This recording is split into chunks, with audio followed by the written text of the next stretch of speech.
Bienvenue sur le podcast d'Equizen Conseil, l'âme des chevaux, le podcast pour connaître le cheval et mieux le comprendre. Bonjour, on se retrouve comme chaque semaine pour parler éthologie équine, comportement du cheval, éducation, relations et bien sûr bien-être du cheval. Aujourd'hui, on va aborder le sujet de l'éducation du cheval et plus précisément, on va parler apprentissage. Le cheval va apprendre tout au long de sa vie, même si, bien sûr, il aura plus de facilité quand il est jeune que quand il est âgé. Il peut y avoir au cours de sa vie des conditions qui sont plus ou moins favorables également aux apprentissages, comme son alimentation, ses conditions de vie, le stress, la vie sociale, les expériences vécues, etc. Tous ces facteurs vont influencer les capacités d'apprentissage du cheval.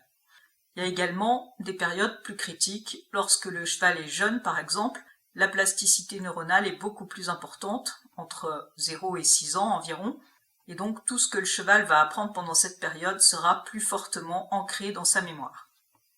Des événements qui vont être générateurs de stress vont également influencer, au moins temporairement, les capacités du cheval. Un changement de propriétaire, un changement de lieu de vie ou tout simplement un changement dans la composition du groupe dans lequel il vit. Le cheval n'est pas capable, au niveau cognitif, d'anticiper les conséquences de ses actions à moyen ou long terme. En fait, il ne peut pas se dire si je fais ça maintenant, ça aura telle ou telle conséquence plus tard. En revanche, le cheval a une énorme capacité de mémorisation par association entre une action qu'il réalise et sa conséquence immédiate. Si cette conséquence elle est positive pour lui, eh bien il va répéter la réponse qu'il a donnée la prochaine fois qu'il est confronté au même problème. C'est ce mécanisme d'adaptation qui lui permet de survivre à l'état naturel. Il va mémoriser et reproduire les comportements qui lui ont permis d'améliorer sa situation, et c'est cette faculté de mémorisation par association qu'on utilise pour enseigner des réponses à notre cheval. Alors pourquoi c'est important pour nous de savoir comment le cheval apprend? On a vu que le cheval apprenait tout au long de sa vie, mais il apprend également en permanence dans toutes les situations. Donc, pour chaque situation qu'il rencontre, il va choisir d'exprimer un comportement, une réponse. Et si cette réponse a une conséquence favorable pour lui, sur sa sécurité, son confort, eh bien il va la répéter lorsqu'il sera à nouveau confronté à cette même situation. Les expériences vécues sont vraiment mémorisées. Chacune de nos interactions avec lui, donc, est l'occasion d'un apprentissage. Et si on n'en a pas conscience, eh bien on peut facilement apprendre involontairement au cheval des réponses qui ne nous conviennent pas et qu'ensuite nous allons qualifier de comportements indésirables. Quand on apprend l'équitation, l'enseignement souvent se limite à expliquer comment utiliser entre guillemets un cheval, quelles aides on doit appliquer pour obtenir tel ou tel mouvement. Néanmoins, le cheval, il n'est pas né avec l'option équitation intégrée. Il répond à ces aides parce qu'il a au préalable appris quelle réponse il devait donner. Donc quand on monte notre cheval, on communique nos demandes par l'assiette, les jambes, les mains. La jambe, par exemple, elle est utilisée pour de nombreuses demandes différentes. Le mouvement en avant, le déplacement latéral, le déplacement des épaules, des hanches, pour l'incurvation, etc. Pour que le cheval comprenne nos demandes. Chaque signal doit correspondre à une seule réponse et être facile à distinguer des autres.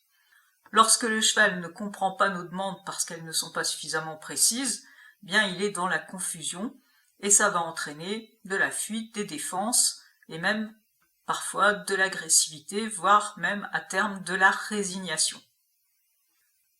Souvent les cavaliers considèrent que le cheval sait et que si la bonne réponse n'est pas obtenue, c'est que le cheval ne veut pas obéir. On oublie qu'avant de savoir, le cheval il doit apprendre et que pour éduquer son cheval, ça requiert des compétences. Maîtriser les principes d'apprentissage et savoir les mettre en application.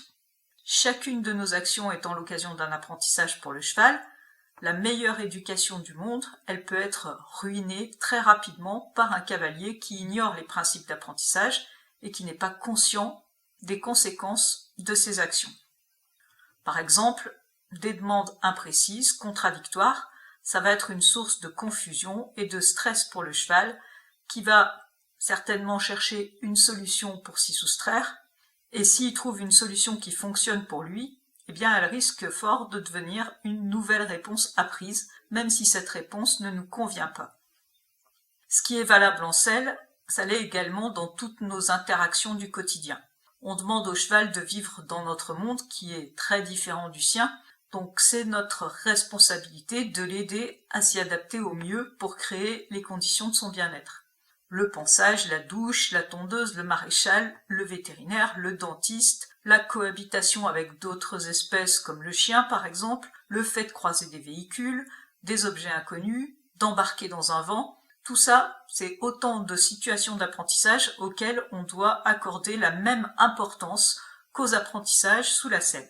C'est vraiment primordial de prendre le temps nécessaire pour préparer le cheval à chacune de ces situations pour éviter des associations aversives, durables, sources de stress, voire de conséquences dangereuses autant pour le cheval que pour les humains.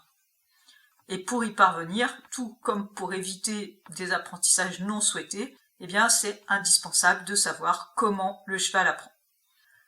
La communication, c'est-à-dire la mise en place d'un langage commun, c'est ce qui va permettre une équitation éthique où, en fait, on n'a pas besoin de recourir à la force ou à des artifices.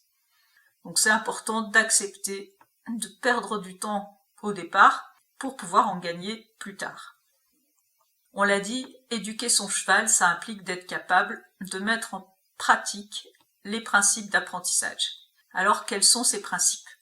On a les principes d'apprentissage non associatifs, comme l'habituation, où on va apprendre au cheval que certaines situations ou certains objets de notre monde d'humain ne présentent pas de danger pour lui et qui peut les ignorer.